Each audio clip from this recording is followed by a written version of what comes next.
Assalomu alaykum, hurmatli obunachilar, yaxshimisizlar? Kayfiyatlaringiz yaxshimi? Do'stlar, yana xudo xolasa paxtam chiqyapti. Fermer bir 90'lık ekkan paxta. Zo'r, ajoyib zo'r chiqqan paxta.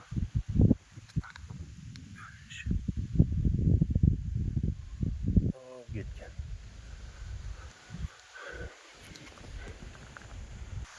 Do'stlar, shu qiralimizda shirinja tushdi. Shirinja tushdi yine. Shirinja tushdi. Akşam dori seferdim. Dorisini sepdim, az dorisini ko'rsataman sizlarga ham. Shirinjalar qilib. Yine dökülyapti tushib. Shirinja bu ne onun o'simlikning kanasida bu. Görünmene mide otlu ol tushib yotdi. Akşam seferdim. Do'stlar, ben sizlere dorisini ko'rsataman. Sizlarga tavsiya qilaman shu dorini. Bu dori meyvelerdeki yine bu pişe yine ölüp yattı yine ular. Şulan çüredi de bu şirincelerine.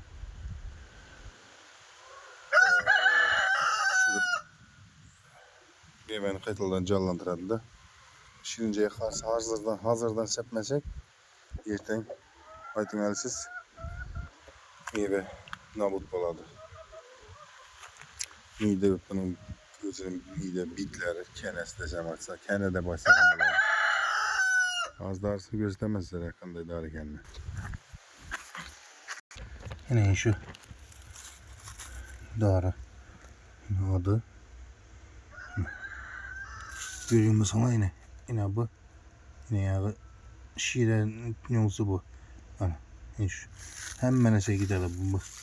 Kavun, tarvuz hemmenese ki. Şu elden aladı. Dostlar, sizlere tavsiye qilaman. Şu darına. Şaftalığa, naşvatı, xarali şulara tushadi da bu. Oddiy shu kino bilan sepdim. Ya bu dori sepakdan qo'limda görüp. Şaftalımızdan şirince var ne? Şularni döküp tashladı yine. Görgen bo'lsam. Yine şimdi. Ha. Bularni döküp, o'xshim yaxshi dori ekanda, doğrusini aytaverayim sizlarga. Sizlarga ham tavsiya qilaman do'stlar, agar shunday mevangizga shirinja tushgan bo'lsa, olib sepishingizga 10 ming so'm. 10 ming so'm, lekin mevangiz o'zini holatini yana qaytadan. Bo'lmasa xarab qiladi bu. Şaftan teyine güç verdik yine almak boz. Bana su aldık yerine. Dostlar, sizlere tavsiye qilaman ana shunday dorilardan. Bizning yerdan bir xaralimiz bor. Xaralga ham sepdim. Görsanglar mümkün emas.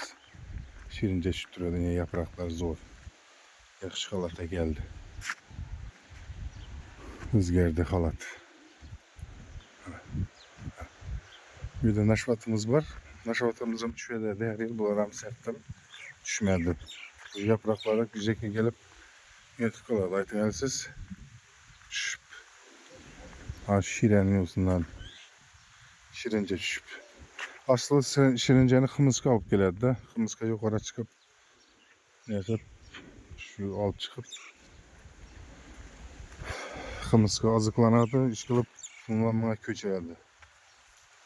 Ana shunday. Yılın içinde çiğelerimizde meyve yok. Çiğelerimizde umuman meyve yok. Yani küçük kaldı. Ne sebep bilinmez bana. Darısıken buldum ya. Ama meyveye yaşlap qarab turibmiz, lekin shuni sirrini bilolmayapman yani. Shuning uchun mevasi yo'q. Yaxshi gul deydi. Zor güllerdi. Meyveler var, aynalar var, lakin puç. Puç olub qolgan. Nedir yetişimdir bu narsaga.